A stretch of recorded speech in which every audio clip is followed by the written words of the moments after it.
அனைவருக்கும் கணித வணக்கம். இப்போ பார்க்க போகிறது பயிற்சி 3ல் 1 7ஆம் வகுப்புக்குரிய கணக்கு 2ஆம் பருவம் 5ல் முதல் கணக்கு பார்க்க போகிறோம். பின்வரும் எண்களை அடுக்கு குறியீடுகளாக்குக அப்படின்னு சொல்லி கொடுத்துருக்காங்க.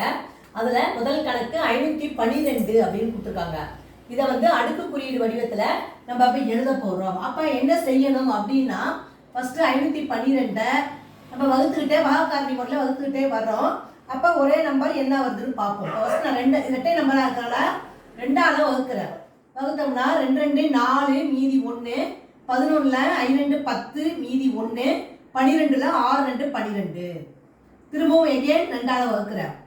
12 2 24 மீதி 1, 16ல் 8 2 16. திரும்பவும் 2ஆல் வகுக்கிறேன். 6 2 12, 4 2 8. திரும்பவும் 2ஆல் வகுக்கிறேன். 2 6 2 2 4. திரும்பவும் 2ஆல் வகுக்கிறோம். 2 2 12ல் 6 2 12. அடுத்து திரும்பவும் 2ஆல் வகுக்கிறேன். 8 2 16. திரும்பவும் 2ஆல் வகுக்கிறோம். 4 2 8. திரும்பவும் 2ஆல் வகுக்கிறோம். 2 2 4. திரும்பவும் 2ஆல் வகுக்கிறோம். 2 2. கீழே 1 வர்ற வரைக்கும் வகுத்துக்கிட்டே வரணும். இப்போ 512ங்கிறோட அடுக்கு குறியீடு எழுத போகிறோம். இப்போ ஃபஸ்ட்டு 2 எத்தனை இருக்குன்னு பார்க்க போகிறோம்.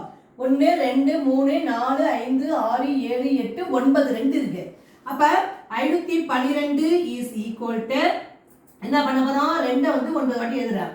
2 இன்ட்டு 2 இன்ட்டு 2 இன்ட்டு 2 இன்ட்டு 2 எத்தனை எழுதிருக்கேன்? 3 6 எழுதிருக்கேன், 7 எழுதிருக்கேன், 8 இன்ட்டு அப்புறம் 2. இப்போ எத்தனை 2 போட்டிருக்கான்னு பாருங்க. அப்போ 9 2 போட்டிருக்கேன். அப்போ 2 அடிமானம் அடுக்கு 9. அப்போ 512னுடைய அடுக்கு குறியீடு வடிவம் என்ன கிடைச்சிருக்கு? 2 அடுக்கு 9. இதை மாதிரி தான் நம்ம பகாக்காரணி முறையில் வகுத்துட்டு அந்த அடிமானமும் அடுக்கையும் எடுத்து எழுதணும். புரிஞ்சுங்களா?